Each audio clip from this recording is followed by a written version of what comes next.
See, when everyone was like acting like Shigaraki's fate was going to be horribly received, I thought it was because Shiggy lived and everyone considered it power of friendship. Instead, we had a very satisfying end for Shigaraki, and some people were like, why didn't he live? I don't know, bro. I don't know. Oh, I'm telling you, I really wish we got a slice of life of just the general powers being implemented. That's why I really like Kaiju number 8, the cleaners, and how they clean up the monster parts. I said it for that show too. You could have an entire show of Kaiju number 8, but it's just monster cleanup. Same thing, Horikoshi. You don't gotta bust out your creativity in terms of character writing. Just give me a slice of life, almost like Cells at Work. Just do it with the cleanup crews and all that type of stuff. I think that'd be a really cool show. Oh, so he still's got a bit of his abilities then. And honestly, one of the rare cases where the overly crying animation doesn't feel like goofy. It actually kind of works. Yo, anyone gives this any less than a 9 out of 10 are deeply unserious people, I'm telling you right now. I love how they both look at each other too. There's such softness with the way they look at each other. You can tell just how like much they put each other on a pedestal, along with the Ember of One for All. So most likely the Ember's not gonna last. So I was wrong. I forgot how it was said. It's how we became the greatest heroes. How does anyone look at the ending and think Deku didn't live up to that alongside everyone?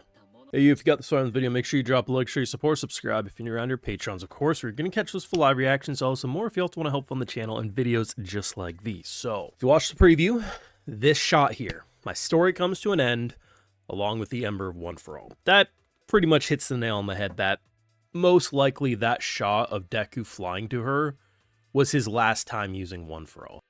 Because prior to this episode, I thought to myself, it was gone. Like, I thought he was fully quirkless. I knew there was like an Ember, because they mentioned that it was either in the last episode or the episode before.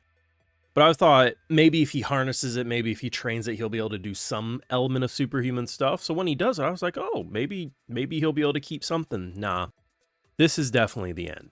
And I think what's been very interesting as an anime only for My Hero, who's actually not been spoiled for much of this show, the thing that I've known is what people have bitched about. Outside of the nonsense such as the blue sky in the anime, which I still think is one of the dumbest things I've ever seen. But one of the things I always heard so much about, just from general dumbassery posts on Twitter, is that the romance between these two didn't go anywhere by the end.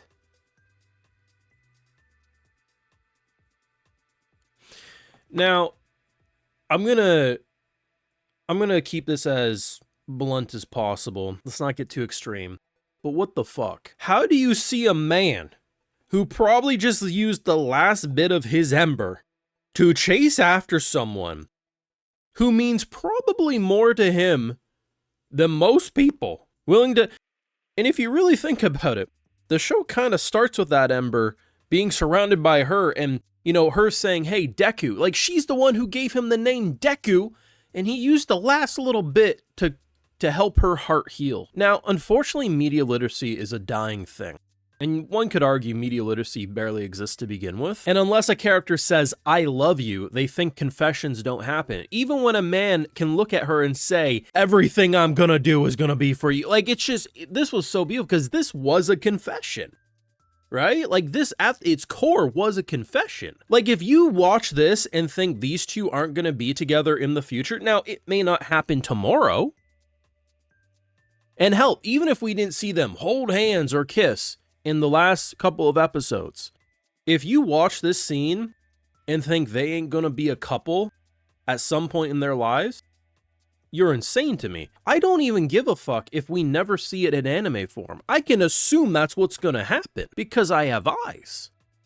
And I think, to be honest, I'm not surprised that this could be misunderstood when people deadass wanted Deku to finish everything in this show by himself and be #1 and, you know, Shigaraki to live, all this other nonsense, right? I thought originally, because like I said, I don't have spoilers about this show, so I just hear different criticisms. It's really funny about the haters surrounding this. They'll always try to move goalposts. No, we don't like the final chapter. No, you guys didn't like shit since Gentle Criminal, because I've been seeing your nonsense for years.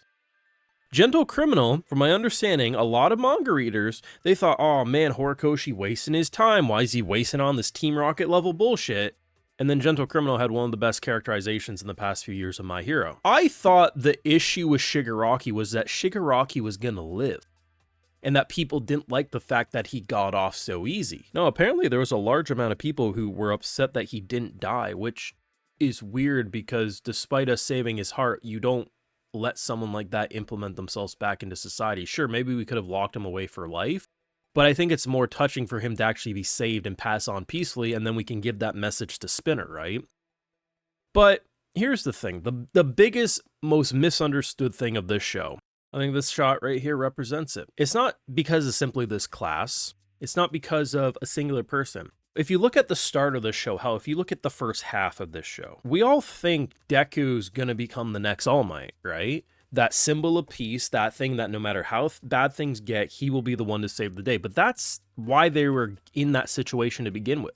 I'm not saying All Might deserves some massive criticism that, oh my god, because of All Might existing as he did and everyone treating him like he'll save the day, everyone died. But he was a part of the issue, and that's because Hero Society's system made it so people put all their trust in who's ever number one. And the reason, because that doesn't make fucking sense. If a singular person holds society together, what happens when they unexpectedly die or start losing their power?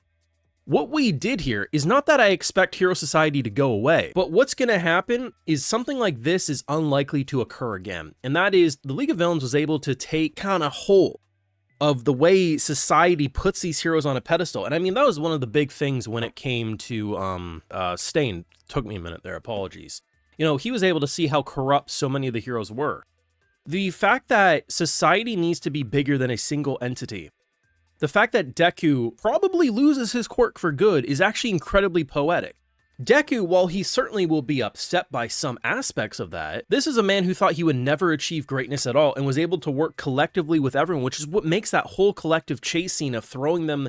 It's just so beautiful. This whole thing about like, I'm going to write a book so no one will forget about us, and him saying, I would never forget about it. It's just, I'm not going to say this is the most misunderstood ending, because I still think Attack on Titan has a beat. I was there on the monthly discussions. It was some of the most brain-dead shit known to man, and that was on the good subreddit, not Titan folk and the like, which was, holy fuck, a completely different ballpark. But how you can watch scenes like these and think the romance didn't go anywhere. I can understand criticisms of, I wanted to see them kiss or blah blah blah. That's fine, I disagree that we needed it, but, you know, at least that's more reasonable. But I'm talking about the people who legitimately said it went nowhere. This was a fucking confession. I know Hero Society is going to change, and there will still be aspects that are bad about Hero Society, and it's not going to be a change overnight. But who's ever going to be in the next top 10 of this iteration are probably not going to function the same way the previous top 10s did, and that's what's important. Listen, I don't think My Hero Academia is a 10 out of 10 anime in the way that, like, it has no flaws. There has been plenty of art inconsistencies, and there's plenty that they could have polished up in a production, and maybe had they not had movies every year for the most part, maybe a lot of those production issues would have went away. But My Hero Academia is absolutely a 10 out of 10 in terms of entertainment value, and that's all I really give a fuck about at the end of the day, because I'm here to watch anime. Sure, I discuss it, and I try to break down my thoughts so you know I'm not just fanboying. But at the end of the day, haters really tried to make people think this had shit writing, and I truly think Horikoshi in the 2000s onwards is probably the author with one of the most impressive mangas because of how much shit that he was actually able to tie together by the end.